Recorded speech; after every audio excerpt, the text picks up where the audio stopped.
एक बार सरला नाम की एक महिला थी। रोज वह और उसका पति सुबह ही काम पर निकल जाते थे। दिन भर पति ऑफिस में अपना टारगेट पूरा करने की डेडलाइन से जूझते हुए साथियों की होड़ करने का सामना करता था।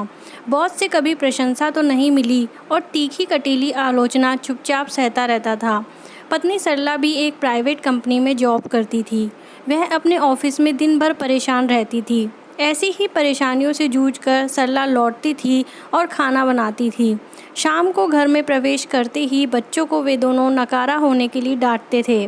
पति और बच्चों की अलग अलग फरमाइशें पूरी करते करते बदहवास और चिड़चिड़ी हो गई थी सरला। घर के बाहर सारे काम भी उसी की जिम्मेदारी थे। थक हार कर वह अपने जीवन से निराश होने लगी थी। उधर पति दिन पर दिन खूंखार होता जा रहा था। बच्चे विद्रोही हो चले थे। एक दिन सरला के घर का नल खराब हो गया।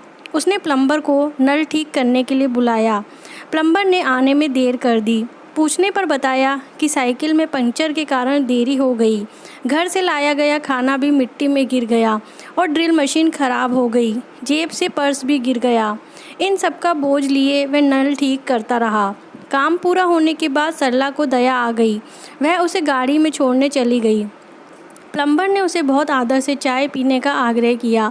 प्लम्बर के घर के बाहर एक पेड़ टंगा हुआ था। प्लम्बर ने पास जाकर पत्तों को सहलाया, चूमा और अपना थैला उस पर टांग दिया। घर में प्रवेश करते ही उसका चेहरा खिल उठा। बच्चों को प्यार किया, मुस्कुराती पत्नी को स्नेह भरी दृष्टि से देखा और चाय बनाने के लिए कहा। सरला ये देखकर हैरान थी। बाहर आकर पूछने पर प्लम्बर ने बताया, यह मेरा परेशानियां दूर करने वाला पेड़ है। मैं सारी समस्या का बोझा रात भर के लिए इस पर टांग देता हूँ और घर में कदम रखने से पहले मुक्त हो जाता हूँ। चिंताओं को अंदर नहीं ले जाता। सुबह जब थैला उतारता हूँ तो वह पिछले दिन से भी कहीं हल्का होता है। काम पर कई परेशानियाँ आती है, पर एक बात पक्की है, मेरी पत्नी और बच्चे उनसे अलग ही रहें। यह मेरी कोशिश रहती है। इसलिए इन समस्याओं को बाहर छोड़ आता हूँ। प्रार्थना करता हूँ कि भगवान मेरी मुश्किलें आसान कर दे। मेरे बच्चे मुझे बहुत प्यार करते हैं, पत्नी मुझे बहुत स्नेह देती है, तो भला मैं उन्हें परेशानियों में क्यों रखूँ। उसने राहत पाने के लिए कितना बड़ा दर्शन खोज निकाला था। दोस्तों, ये घर घर की हकीकत है। गृहस्थ का घर एक तपोभूमि है। सहनशीलता और संयम खोकर कोई भी इसमें सुखी नहीं रह सकता। जीवन में कुछ भी स्थायी नहीं, हमारी समस्याएं भी नहीं। प्लम्बर का वह समाधान वृक्ष एक प्रतीक है।